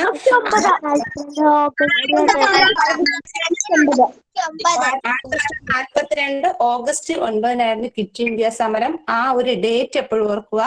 ഓഗസ്റ്റ് 9 എന്ന് പറഞ്ഞാൽ നമ്മുടെ ക്വിറ്റ് ഇന്ത്യ ദിനമായിട്ട് നമ്മൾ ആചരിക്കുന്നു. ഓഗസ്റ്റ് 9 ക്വിറ്റ് ഇന്ത്യ ദിനമായിട്ട് ആചരിക്കുന്നു. അപ്പോൾ പ്രവാസി ഭാരതീയ ദിനമായി നമ്മൾ ആചരിക്കുന്ന ജനുവരി 9 ഇത് ഓഗസ്റ്റ് 9. രണ്ടും കൂടി അങ്ങോട്ടും ഇങ്ങോട്ടും നിങ്ങൾക്ക് മാറിപ്പോകരുത്. ഓഗസ്റ്റ് 9 ക്വിറ്റ് ഇന്ത്യ ദിനമാണ്. ക്വിറ്റ് ഇന്ത്യ സമര നായിക എന്നറിയപ്പെടുന്നത് അരുണ അസഫ് അലിയും ക്വിറ്റ് ഇന്ത്യ സമര നായകൻ എന്നറിയപ്പെടുന്ന ജയപ്രകാശ് നാരായണനുമാണ്. ക്വിറ്റ് ഇന്ത്യ സമര നായിക എന്നറിയപ്പെടുന്ന അരുണ അസഫ് അലിയും ക്വിറ്റ് ഇന്ത്യ സമര നായകൻ എന്നറിയപ്പെടുന്ന ആരാണ്? ജയപ്രകാശ് നാരായണനുമാണ്. അപ്പോൾ നമ്മുടെ ഈ 42 ശേഷം 1947 ഓഗസ്റ്റ് 15 നമുക്ക് എന്ത് കിട്ടി? നമ്മുടെ രാജ്യത്തിന് എന്താണ് ലഭിച്ചത്? 1947 ഓഗസ്റ്റ് 15 നമുക്ക് സ്വാതന്ത്ര്യം ലഭിച്ചു. അപ്പൊ ഈ സ്വാതന്ത്ര്യമായിട്ട് ബന്ധപ്പെട്ട് നമ്മുടെ സ്വാതന്ത്ര്യ സമരവുമായിട്ട് കേരളത്തിന് അകത്തും ഇന്ത്യയിലും എല്ലാം കേരളത്തിനകത്തും പുറത്തുമായി ധാരാളം, ഇന്ത്യയിൽ ഉടനീളം ധാരാളം സമരങ്ങൾ പലയിടങ്ങളിലുമായി നടന്ന് ധാരാളം ആൾക്കാർ രക്തസാക്ഷികളായി. അങ്ങനെ ഒരുപാട് സംഭവങ്ങൾ നടന്നതിന്റെ പരിണിത ഫലമായിട്ടാണ് നമ്മൾ ഇന്ന് അനുഭവിക്കുന്ന സ്വാതന്ത്ര്യം നമുക്ക് ലഭിച്ചത്. അപ്പൊ നമുക്ക് ഇതിനകത്ത് കുറച്ച് സംഭവം, നമ്മൾ കുഞ്ഞുങ്ങളായതുകൊണ്ട് നമുക്ക് ഇതിനകത്ത് ഒരു 3-4-5 സമരങ്ങളും സംഭവങ്ങളും മാത്രമേ നമുക്ക് പഠിക്കാനുള്ളൂ. അതിന്റെ വർഷങ്ങൾ മാത്രമേ പഠിക്കാനുള്ളൂ. സ്ഥലങ്ങളും ആരൊക്കെയാണ് പ്രധാനപ്പെട്ട അല്ലെങ്കിൽ മുൻനിരയിൽ നിന്ന പ്രമുഖ നേതാക്കന്മാരെന്ന് നമുക്ക് പഠിക്കാനുള്ളൂ. ബാക്കിയെല്ലാം നമുക്ക് എന്ത് ചെയ്യും, മുതിർന്ന ക്ലാസ് ഡീറ്റെയിൽ ആയിട്ട് എല്ലാത്തിനെ കുറിച്ചും ഡീറ്റെയിൽ ആയിട്ട് പഠിക്കാൻ നമുക്ക് ഉണ്ട്. അപ്പൊ നമുക്ക് ഗാന്ധിജിയെ കുറിച്ച് നമുക്ക് പെട്ടെന്ന്, നമ്മുടെ സമയം വളരെ പരിമിതമാണ്, പെട്ടെന്ന് നമ്മുടെ സ്വാതന്ത്ര്യ സമര സേനാനികൾ നമുക്ക് പെട്ടെന്നൊന്ന് പറഞ്ഞു പോവാം. ഗാന്ധിജി എല്ലാവർക്കും അറിയാമല്ലോ. ഗാന്ധിജി എന്നാണ് ജനിച്ചതെന്ന് എല്ലാരും കൂടി ഒച്ച വെക്കേണ്ട, ടീച്ചർ പറയണ കേട്ടിരുന്നാ മതി. ഓക്കെ. 1800 എന്നാണ് ഗാന്ധി ജനിച്ചത്? 1819.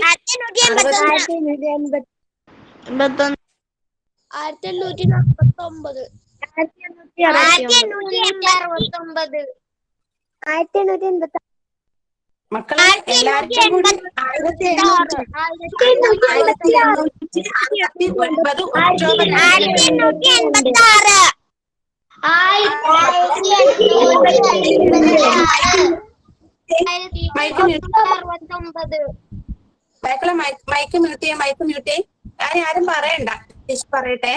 1869 ഒക്ടോബർ 2 ഗാന്ധി ജനിച്ചത് എന്നാണ്. 1869 ഒക്ടോബർ 2. അദ്ദേഹത്തിന്റെ അച്ഛന്റെ പേര് മോഹൻദാസ് കരംചന്ദ് ഗാന്ധി എന്നും. നിങ്ങൾക്ക് ഇതൊക്കെ അറിയാം, എനിക്കറിയാം, നിങ്ങൾക്ക് ഇതൊക്കെ അറിയാം. പക്ഷെ നമ്മൾ എല്ലാരും കൂടി പറഞ്ഞു കഴിഞ്ഞാൽ, മക്കളെ ഇനി ആരും പറയണ്ട, മ്യൂട്ട് ചെയ്യണേ മക്കളെ. അപ്പൊ എല്ലാരും കൂടി പറഞ്ഞു കഴിഞ്ഞാല് ഇത് ഒത്തിരി ഉച്ചത്തിലായപ്പോ അതുകൊണ്ട് മറ്റ് കുട്ടികൾക്ക് കേൾക്കാൻ സാധിക്കാതെ വരും. അതുകൊണ്ട് എല്ലാവരും ഒന്ന് മൈക്ക് മ്യൂട്ട് ചെയ്തിരിക്കണം. നിങ്ങൾ നിങ്ങൾക്ക് പറയാനുണ്ട് എങ്കിൽ നിങ്ങൾ എന്ത് ചെയ്യാ, പിന്നെ ടൈപ്പ് ചെയ്തിട്ടാ മതിയാ. ഒന്ന് മ്യൂട്ട് ചെയ്തിരിക്കണേ മക്കളെ. 1869 ഒക്ടോബർ 2 ജനിച്ചത്. അദ്ദേഹത്തിന്റെ അച്ഛന്റെ പേര് മോഹൻദാസ് കരംചന്ദ് ഗാന്ധി എന്നും അമ്മയുടെ പേര് എന്താണ്, പുത്ലി ഭായി എന്നുമായിരുന്നു. അദ്ദേഹം ജനിച്ചത് ഗുജറാത്തിലെ പോർബന്തറിലാണ് ഗാന്ധിജി ജനിച്ചത്. മക്കളെ പറയണ്ട, പറഞ്ഞു കഴിഞ്ഞാൽ നിങ്ങൾക്ക് അറിയാം, എനിക്കറിയാം, നിങ്ങൾക്ക് ഇതെല്ലാം അറിയാമെന്ന്, നിങ്ങളെല്ലാം പഠിച്ച് മിടുക്കരായിട്ടിരിക്കുക. പക്ഷേ നമുക്ക് പറഞ്ഞു കഴിഞ്ഞാല് നമുക്ക് എന്ത് ചെയ്യാൻ പറ്റത്തില്ല, മറ്റുള്ളവർക്ക് കേൾക്കുവാൻ സാധിക്കില്ല. അപ്പം എന്നാണ് അദ്ദേഹം ജനിച്ചത്? 1869 ഒക്ടോബർ 2-നാണ് ജനിച്ചത്. അപ്പൊ അദ്ദേഹത്തിന്റെ അച്ഛന്റെ പേര് കരംചന്ദ് ഗാന്ധി എന്നും അമ്മയുടെ പേര് മോഹൻദാസ് കരംചന്ദ് ഗാന്ധി. പൂർണ്ണമായിട്ടുള്ള പേര് അദ്ദേഹത്തിന്റെ അച്ഛന്റെ പേര് കരംചന്ദ് ഗാന്ധി എന്നും അമ്മയുടെ പേര് പുത്ലിഭായി എന്നുമായിരുന്നു. സ്കൂൾ വിദ്യാഭ്യാസത്തിന് ശേഷമാണ് ഗാന്ധിജിയുടെ നിയമം പഠിച്ചിട്ട് ദക്ഷിണാഫ്രിക്കയിൽ വക്കീലായിട്ട് ജോലി നോക്കിയത്. അപ്പൊ അദ്ദേഹത്തിന്റെ രാഷ്ട്രീയ ഗുരു നിങ്ങൾക്കറിയാം, ടീച്ചർ നേരത്തെ പറഞ്ഞിരുന്നു. ആരായിരുന്നു? ഗോപാലകൃഷ്ണ ഗോഖലെ ആയിരുന്നു അദ്ദേഹത്തിന്റെ രാഷ്ട്രീയ ഗുരു. അദ്ദേഹത്തിന്റെ സമര ആയുധം സത്യഗ്രഹമായിരുന്നു അദ്ദേഹത്തിന്റെ സമര ആയുധം. പിന്നെ കുട്ടികൾ സ്നേഹത്തോടെ അദ്ദേഹത്തെ എന്താണ് വിളിച്ചത്? ബാപ്പുജി എന്നാണ് വിളിച്ചിരുന്നത്.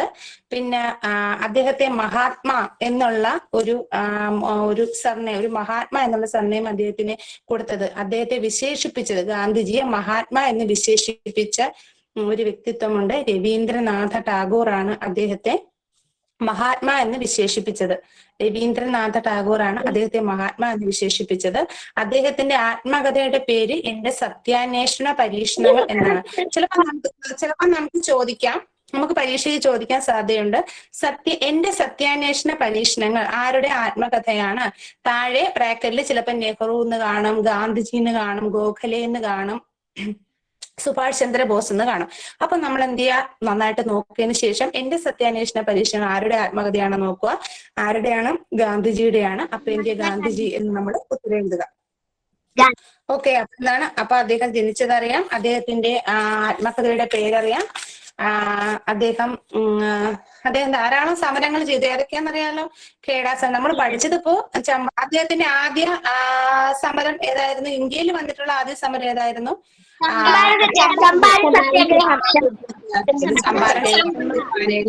ചമ്പാരൻ സത്യാഗ്രഹമാണ്. നമ്മൾ 1919 ജാലിയൻ വാലാബാഗ് കൂട്ടക്കൊലയ്ക്ക് ശേഷം ഗാന്ധിജി കൈസർ ഇ ഹിന്ദ് എന്നൊരു ബഹുമതി അദ്ദേഹത്തിന് ലഭിച്ചിട്ടുണ്ടായിരുന്നു. അദ്ദേഹത്തിന്റെ ഈ സമര പോരാട്ടങ്ങളെല്ലാം കണ്ടിട്ട് അദ്ദേഹത്തിന് കൈസർ ഹിന്ദ് എന്നൊരു പദവി അദ്ദേഹത്തിന് കൊടുത്തിട്ടുണ്ടായിരുന്നു. ഈ ജാലിയൻ വാലാബാഗ് കൂട്ടക്കൊലയ്ക്ക് ശേഷം അദ്ദേഹം എന്ത് ചെയ്തു? ഈ പദവി ഉപേക്ഷിച്ചു. കൈസർ ഇ ഹിന്ദ് എന്ന ബഹുമതി അദ്ദേഹം ജാലിയൻ വാലാബാഗ് കൂട്ടക്കൊലയ്ക്ക് ശേഷം എന്ത് ചെയ്തു? അദ്ദേഹം ഉപേക്ഷിച്ചു. പിന്നെ അദ്ദേഹം പറഞ്ഞത് കൈസർ ഇ ഹിന്ദ് എന്നുള്ള പദവി നൽകിയത് ബ്രിട്ടീഷുകാരാണ്, അത് അദ്ദേഹം ഉപേക്ഷിച്ചു.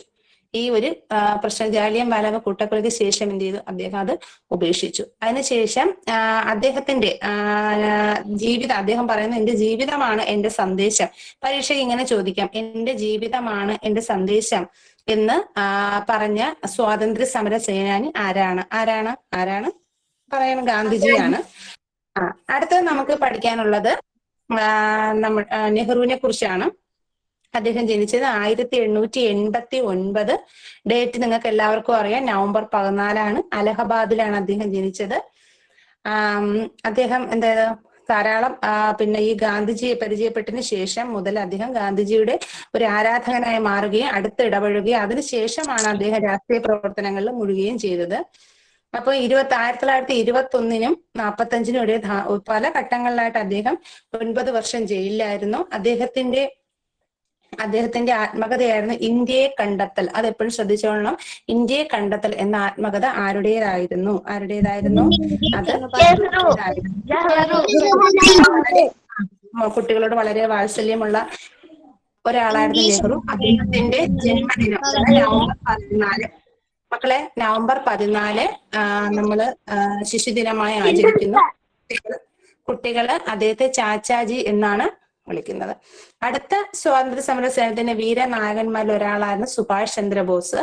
അദ്ദേഹം 1897 ജനുവരി 23. ഡേറ്റ് നമുക്ക് പ്രധാനമല്ല, അദ്ദേഹം ജനിച്ച ഡേറ്റ് ഒന്നും നമുക്ക് പരീക്ഷയ്ക്ക് ചോദിക്കില്ല.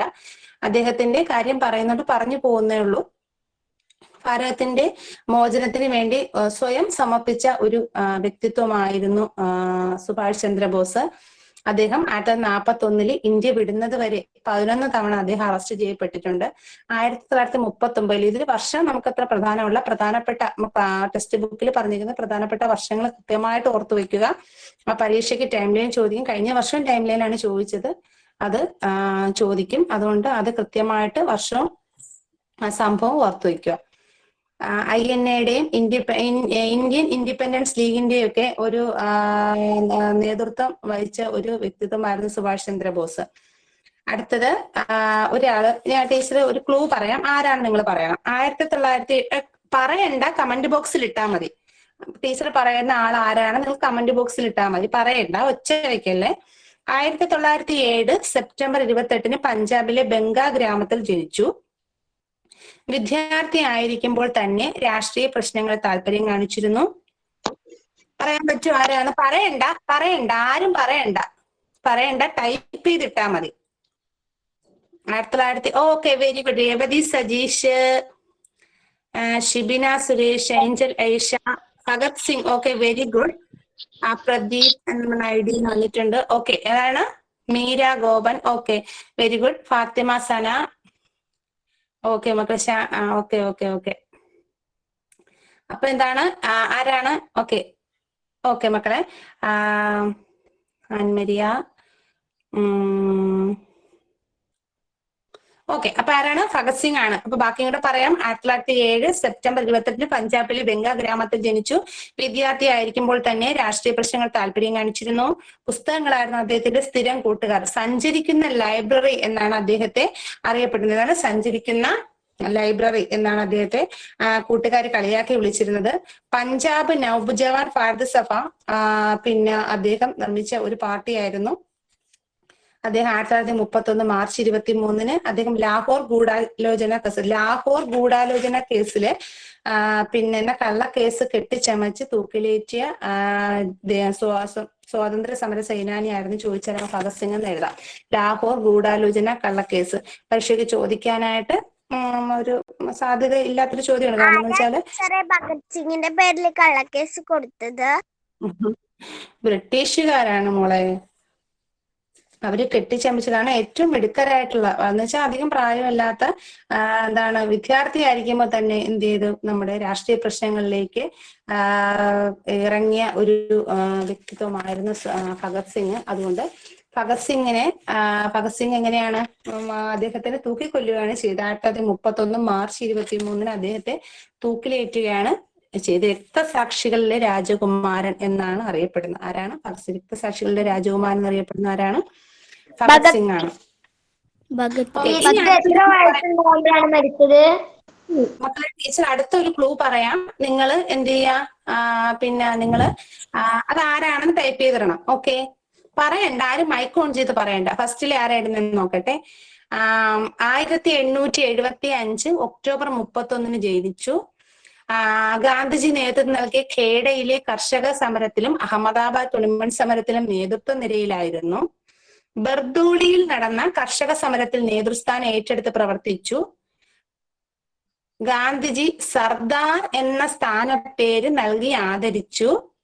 ക്വിറ്റ് ഇന്ത്യ സമരകാലത്ത് 1942 അറസ്റ്റ് ചെയ്ത ഇദ്ദേഹത്തെ 1945 ജയിൽ മോചിതനാക്കിയത്. പറയണ്ട ആരും പറയണ്ട, ടൈപ്പ് ചെയ്തിട്ടാ മതി. ഇന്ത്യയിലെ ഉരുക്കു മനുഷ്യൻ എന്നാണ് അദ്ദേഹത്തെ അറിയപ്പെടുന്നത്. ആരാണ്? സർദാർ വല്ലഭഭായ് പട്ടേൽ. സർദാർ വല്ലഭഭായ് പട്ടേലാണ് ഇന്ത്യയുടെ ഉരുക്കു മനുഷ്യൻ എന്നറിയപ്പെടുന്നത്. സർദാർ വല്ലഭായ് പട്ടേൽ. ഓക്കെ, പറയണ്ട മക്കളെ. ഓക്കെ, അപ്പൊ മനസ്സിലായ ഇന്ത്യയുടെ ഉരുക്കു മനുഷ്യൻ എന്നറിയപ്പെടുന്നു. 1875 ഒക്ടോബർ 30 അദ്ദേഹം ജനിച്ചത്. കർഷക സമരത്തിൽ, ഖേഡയിലെ കർഷക സമരത്തിലും അഹമ്മദാബാദ് തുണിമൽ സമരത്തിലും ഗാന്ധിജിയോടൊപ്പം നേതൃത്വ നിരയിലായിരുന്നു. ബർദോളിയിൽ നടന്ന കർഷക സമരത്തിൽ നേതൃത്വ സ്ഥാനം ഏറ്റെടുത്ത് പ്രവർത്തിച്ച പട്ടേലിന് ഗാന്ധിജി സർദാർ എന്നൊരു സ്ഥാനപ്പേര് നൽകി. ഓക്കെ, അടുത്ത ടീച്ചർ പറയും. ആ ക്ലൂ ആരാണ് ഫസ്റ്റിലെ ടൈപ്പ് ചെയ്ത് തന്നെ ടീച്ചർ നോക്കട്ടെ. ഓക്കെ, പറയട്ടെ, നിങ്ങൾ റെഡിയല്ലേ? Okay, okay. പ്രശസ്ത കവയിത്രിയായിരുന്നു. സ്വാതന്ത്ര്യ സമര പോരാളി എന്നീ നിലകളിൽ പ്രസിദ്ധയായ ഒരു സ്ത്രീ വ്യക്തിത്വമാണ്. സ്വാതന്ത്ര്യ സമര സേനാനിയായ ഒരു സ്ത്രീ വ്യക്തിത്വമാണ്. 1870. Okay, very good. Soumya Nisam. Okay, ഫസ്റ്റിലേട്ടു. ഓക്കെ. ബബിത പി. ആരാണ്? സരോജിനി നായിഡു, മീര ഗോപൻ, ഷിബിന ബിൻ. ഓക്കെ, പടപടേ വരുന്ന രമ്യ. Okay, Irene. എല്ലാവരുടെയും പേര് ടീച്ചറിന് പെട്ടെന്ന് കണ്ടുപിടിക്കുന്നില്ല കേട്ടോ. Okay, very good. ആരാണ്? നമ്മുടെ ഇന്ത്യയിലെ വാനമ്പാടി എന്നറിയപ്പെടുന്ന സരോജിനി നായിഡുവിനെ കുറിച്ചാണ് ടീച്ചർ പറഞ്ഞത്. അപ്പം 1925 ഇന്ത്യൻ നാഷണൽ കോൺഗ്രസിന്റെ ഇന്ത്യക്കാരിയായ പ്രഥമ വനിതാ അധ്യക്ഷയായിരുന്നു ആര്? സരോജിനി നായിഡു. സ്വതന്ത്ര ഇന്ത്യയിലെ തന്നെ ആദ്യത്തെ വനിതാ ഗവർണറായിരുന്നു സരോജിനി നായിഡു. അതൊരു ഇമ്പോർട്ടന്റ് ക്വസ്റ്റ്യൻ ആണ്. സ്വതന്ത്ര ഇന്ത്യയിലെ ആദ്യത്തെ വനിതാ ഗവർണർ ആരാണ്? സരോജിനി നായിഡു ആണ്. ഓക്കെ,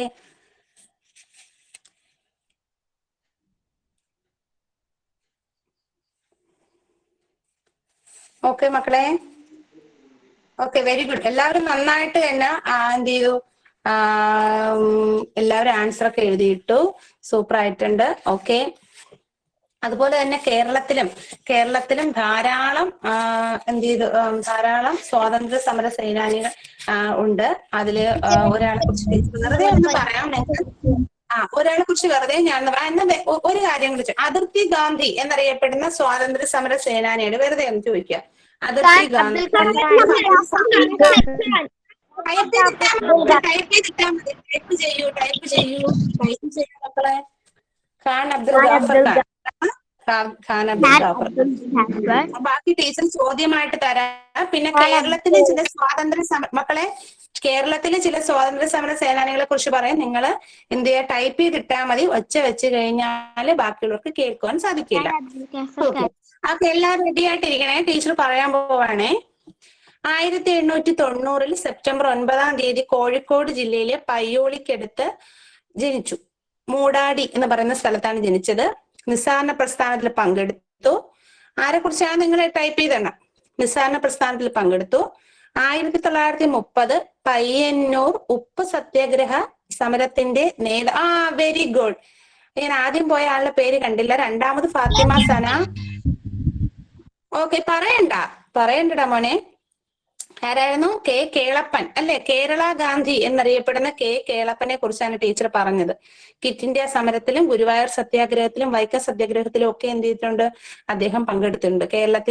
പെട്ടെന്ന് നമ്മൾ കേരളത്തിലെ ഒരു സ്വാതന്ത്ര്യ സമര സേനാനിയെ കുറിച്ച് പറയുമ്പോൾ നമ്മൾ ആദ്യം പറയുന്നൊരു പേരാണ് കെ കേളപ്പൻ. കെ കേളപ്പൻ എന്ന പേര്. അപ്പോൾ കേരള ഗാന്ധി എന്നറിയപ്പെടുന്ന, പരീക്ഷയ്ക്ക് ഒത്തിരി വട്ടം ചോദിച്ചിട്ടുള്ളതാണ് കേരള ഗാന്ധി എന്നറിയപ്പെടുന്ന കെ കേളപ്പൻ. പിന്നെ കേരളത്തിലുള്ള വേറൊരു സ്ത്രീ വ്യക്തിത്വത്തെ കുറിച്ചാണ് പറയാൻ പോകുന്നത്. സ്വാതന്ത്ര്യത്തിന് വേണ്ടി, എല്ലാം ശ്രദ്ധിച്ചിരിക്കണേ, സ്വാതന്ത്ര്യത്തിന് വേണ്ടി പടപൊരുതിയ ധീര വനിതയാണ് ഇത്. കാഞ്ഞിരപ്പള്ളിയിലാണ് ഈ വ്യക്തിത്വം ജനിച്ചത്. 1909 ജനിക്കുന്നത്. ക്വിറ്റ് ഇന്ത്യ പ്രക്ഷോഭത്തില് പങ്കെടുത്ത് 1942 അറസ്റ്റ് വരിച്ചു. അല്ലല്ലോ, ഞാൻ പറയട്ടെ. അക്കമ്മ ചെറിയാനെ കുറിച്ചാണ് ടീച്ചർ പറഞ്ഞത്. അക്കമ്മ ചെറിയാൻ. അടുത്തത് പറയാൻ പോകുന്ന ഒരാളുണ്ട്, എല്ലാവരും ശ്രദ്ധിച്ചോ. നാടുവാഴിത്തത്തിനെതിരെയും ദിവാൻ ഭരണത്തിനെതിരെയും പോരാടിയ ഒരു വ്യക്തിത്വമാണ്. അനേകം തവണ ജയിൽവാസം അനുഭവിച്ചിട്ടുണ്ട്. നിവർത്തന പ്രക്ഷോഭത്തിന് നേതൃത്വം നൽകി. തിരുവിതാംകൂർ സ്റ്റേറ്റ് കോൺഗ്രസിന്റെ നേതാക്കന്മാരിൽ ഒരാളായിരുന്നു. ആരാന്നറിയാവോ? സി കേശവൻ. ആരാണ്? സി കേശവൻ. നിങ്ങൾ വലിയ ക്ലാസ്സുകളിൽ ഇവരെ കുറിച്ചൊക്കെ നല്ല ഡീറ്റെയിൽ ആയിട്ട് പഠിക്കും. സി കേശവനാണ്. അടുത്ത ഒരാളും കൂടി കൂട്ടി നമുക്ക് നിർത്താം മക്കളെ. ഒരാളും കൂട്ടി നമുക്ക് നിർത്താം. 1905 ജനിച്ചു. സത്യാഗ്രഹം, ക്വിറ്റ് ഇന്ത്യ സമരം തുടങ്ങിയ മിക്ക സമരങ്ങളിലും സജീവമായി പങ്കെടുത്ത വനിതാ നേതാവാണ്. പിന്നെ വ്യക്തി സത്യാഗ്രഹത്തിന് ഗാന്ധിജി മലബാറിൽ നിയോഗിച്ചത് അല്ല, കൗമുദി ടീച്ചർ അല്ല കേട്ടോ. വ്യക്തി സത്യാഗ്രഹത്തിന് ഗാന്ധിജി മലബാറിൽ വെരി ഗുഡ്. രേവതി സജീഷ്. കുട്ടിമാളു അമ്മ. ആരാണ്? AV കുട്ടിമാളു അമ്മയെ കുറിച്ചാണ് ടീച്ചർ പറഞ്ഞത്. ഓക്കെ, മലബാറിലെ പട്ടണങ്ങളിലും ഗ്രാമങ്ങളിലും അവർ സഞ്ചരിച്ച് സ്വാതന്ത്ര്യത്തിന്റെ സന്ദേശം പ്രചരിപ്പിച്ചുകൊണ്ട്. കുട്ടിമാളു അമ്മയെ കുറിച്ചാണ് ടീച്ചർ പറഞ്ഞത്. അപ്പോ പിന്നെ വേറൊന്ന് പറയാനുള്ള, നമ്മുടെ കേരളത്തിലെ ഉപ്പ് സത്യാഗ്രഹവുമായി ബന്ധപ്പെട്ട് ഒരു ഉപ്പ് സത്യാഗ്രഹ പോയ സ്വാതന്ത്ര്യ സമര സേനാനികൾ ആവേശം പകർന്നുകൊണ്ട് ഒരു ഗാനം ഉണ്ടായിരുന്നു. ആ ഗാനം ഏതാണ്? ടൈപ്പ് ചെയ്തിട്ടെ. ജയ ജയ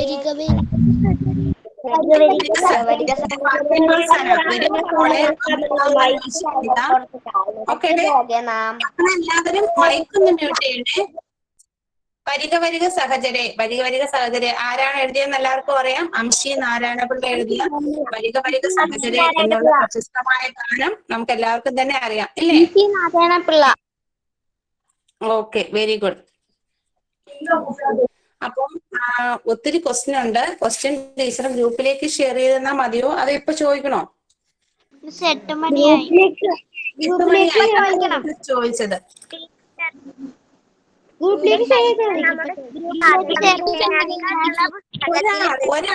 ഒരാള് പറഞ്ഞേ. ഇപ്പൊ ഗ്രൂപ്പിലേക്ക് ഷെയർ ചെയ്താ മതി. ഇപ്പൊ ചോദിക്കണം ടീച്ചറെ. ഗ്രൂപ്പിലേക്ക് ഷെയർ ചെയ്താ മതി. ഇപ്പൊ ചോദിക്കണം. ടീച്ചർ ഒരു കാര്യം കൂടി പറഞ്ഞോട്ടെ, ഒരു കാര്യം കൂടി പറഞ്ഞുതരാം. എല്ലാരും ജസ്റ്റ് ഒന്ന് മ്യൂട്ട് ചെയ്തിരിക്കണേ. ഇപ്പൊ വിട്ടേക്കാം. ക്വസ്റ്റ്യൻ ഒത്തിരി ഉണ്ട്, പക്ഷെ നമുക്ക് അത് ഗ്രൂപ്പിലേക്ക് ഷെയർ തരാൻ കുറച്ച് കാര്യങ്ങൾ കൂടി, ജസ്റ്റ് ഒരു കാര്യം കൂടി പറഞ്ഞോട്ടെ. ഗാന്ധിജി എത്ര തവണ കേരളത്തിലേക്ക് വന്നിട്ടുണ്ടോ നിങ്ങൾക്ക് അറിയാവോ? 5 പ്രാവശ്യം. എല്ലാരും മ്യൂട്ട് ചെയ്തേ, എല്ലാരും മ്യൂട്ട് ചെയ്തേ മക്കളെ. 5 പ്രാവശ്യം എല്ലാരും മ്യൂട്ട് ചെയ്തേ മക്കളെ. ഇനി ടീച്ചർ പറയട്ടെ, ഒന്ന് മ്യൂട്ട് ചെയ്യാവോ? അല്ല ബാക്കിയുള്ള കേൾക്കാൻ പറ്റില്ല. 5 പ്രാവശ്യമാണ് ഗാന്ധിജി കേരളത്തിലേക്ക് വന്നത്. ഒന്ന് ഖിലാഫത്ത് പ്രസ്ഥാനവുമായി ബന്ധപ്പെട്ടിട്ട് 1900, ആരും എഴുതിയെടുക്കണ്ട, കേട്ടാ മതി, ഗ്രൂപ്പിലേക്ക് ഷെയർ ചെയ്ത് തരാം. ഖിലാഫത്ത് പ്രസ്ഥാനവുമായി ബന്ധപ്പെട്ട് 1920 ഗാന്ധിജി ആദ്യമായിട്ട് കേരളത്തിലേക്ക് വരുന്നത്. ഖിലാഫത്ത് പ്രസ്ഥാനവുമായി ബന്ധപ്പെട്ട് 1920 ഗാന്ധിജി ആദ്യമായിട്ട് കേരളത്തിലേക്ക് വരുന്നത്. രണ്ടാമത് വരുന്ന 1925 വൈക്കം സത്യാഗ്രഹവുമായി ബന്ധപ്പെട്ടാണ്. 1920 വൈക്കം സത്യാഗ്രഹവുമായി ബന്ധപ്പെട്ടാണ് ഗാന്ധിജി രണ്ടാമത് കേരളത്തിൽ വരുന്നത് 1925.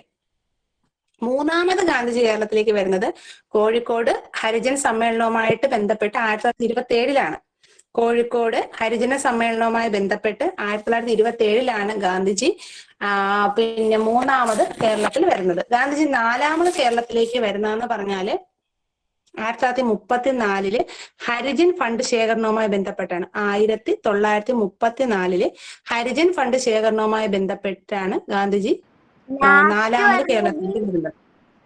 ലാസ്റ്റ് പ്രവേശന വിളംബരത്തിന്റെ ഭാഗമായിട്ടല്ലേ 1930. ഞാൻ മൈക്ക് മ്യൂട്ട് ചെയ്യാൻ പറഞ്ഞില്ലേ? 1937 ഗാന്ധിജി അവസാനമായിട്ട് കേരളത്തിലേക്ക് വരുന്നത്. അത് അദ്ദേഹം വരുന്ന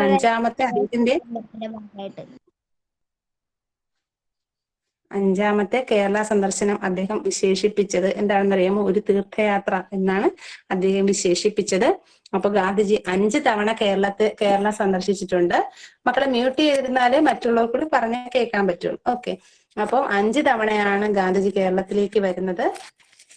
5 തവണ നിങ്ങൾക്ക് പരീക്ഷയ്ക്ക് ചോദിക്കില്ല, എങ്കിലും അതൊരു നിങ്ങൾക്ക് പ്രയോജനപ്പെടുന്ന ഒരു ചോദ്യമാണ്. ടീച്ചർ പറഞ്ഞു എന്നേ ഉള്ളൂ. 5 തവണയാണ് വന്നിട്ടുള്ളത്. 5 തവണ ഏതൊക്കെയാണ് ടീച്ചർ പറഞ്ഞു. ഇനി നമുക്ക് ഒരു ചോദ്യം ഗ്രൂപ്പിലേക്ക് ഷെയർ ചെയ്ത് തരാം. ഉപ്പ് നിയമം ലംഘിക്കുന്നതിന് വേണ്ടി ഗാന്ധിജിയുടെ പ്രഖ്യാപനത്തെ അന്നത്തെ വൈസ്രോയി വിശേഷിപ്പിച്ച ഒരു വളരെ പുച്ഛത്തോടുകൂടി പറഞ്ഞൊരു കാര്യമുണ്ട്. എന്താണെന്നറിയാമോ? ആർക്കെങ്കിലും ടൈപ്പ് ചെയ്താൽ മതി, ആരും പറയണ്ട. ഉപ്പ് നിയമം ലംഘിക്കുന്ന ആ ഒരു നിയമത്തെ അന്നത്തെ വൈസ്രോയി വിശേഷിപ്പിച്ചത് ഇതാണ്. എന്താണെന്ന് അറിയാമോ? ക്വസ്റ്റ്യനൊക്കെ ചോദിക്കാൻ സാധ്യതയുള്ളതുകൊണ്ട് ടീച്ചർ പറഞ്ഞില്ല. അത് തന്നെ, ജ്യോതി വിമൽ എഴുതി കറക്റ്റ് ആണ്. മൊത്തം ടൈപ്പ് ചെയ്യാൻ നമുക്ക് പറ്റിയിട്ടില്ല. ചായക്കോപ്പയിലെ കൊടുങ്കാറ്റ്, ആരും പറയണ്ട, ചായക്കോപ്പയിലെ കൊടുങ്കാറ്റ് എന്നാണ്. അത് അത്ര പുച്ഛത്തോടു കൂടി ഒന്നുമില്ല, ഇവരൊന്നും ചെയ്യാൻ പറ്റില്ല എന്നുള്ള രീതിയിലാണ് പറഞ്ഞത്. ചായക്കോപ്പയിലെ കൊടുങ്കാറ്റ്. ചായക്കോപ്പയിൽ ചായ കുടിക്കുന്ന കപ്പില് ഒരു കൊടുങ്കാറ്റ് വന്നാല് എന്താ സംഭവിക്കുന്നത്? അത്രയ്ക്ക് പുറത്തു പോകുള്ളൂ, അത്രയ്ക്കേ ഉള്ളൂ ഒരു സമരം എന്നാണ് ബ്രിട്ടീഷ് അന്നത്തെ വൈസ്രോയി വിശേഷിപ്പിച്ചത്. അപ്പോൾ ഒരുപാട് കാര്യങ്ങൾ നമുക്ക് പഠിക്കാൻ കുറച്ച് കാര്യങ്ങളേ ഉള്ളൂ. അത് നമുക്ക് ടീച്ചർ ക്വസ്റ്റ്യൻ ആയിട്ട് തയ്യാറാക്കിയിട്ടുണ്ട്. അത് ഗ്രൂപ്പിലേക്ക് ഇടാം. നിങ്ങൾക്ക് അറിയാവുന്ന കാര്യങ്ങൾ തന്നെയാണ്. ഓക്കെ, ഇപ്പൊ തന്നെ 8:07 എല്ലാവരും 1 മണിക്കൂർ ടീച്ചറിനെ കേട്ടിരിക്കുകയാണ്. Okay, thank you. ലൈബ്രറിയിലുള്ള എന്റെ സ്വാതന്ത്ര്യ സമര സേനാനികൾ എന്ന് പറഞ്ഞ പുസ്തകത്തിൽ ഇവരൊക്കെ പറ്റി പറഞ്ഞിട്ടുണ്ട്. ആണ്, വെരി ഗുഡ്. എല്ലാവരും നല്ല ഭംഗിയായിട്ട് പരീക്ഷ എല്ലാ ചോദ്യങ്ങളും ഒക്കെ വായിച്ച് നല്ല ഭംഗിയായിട്ട് പരീക്ഷ എഴുതണം കേട്ടോ. എല്ലാവർക്കും full mark. Thank you teacher.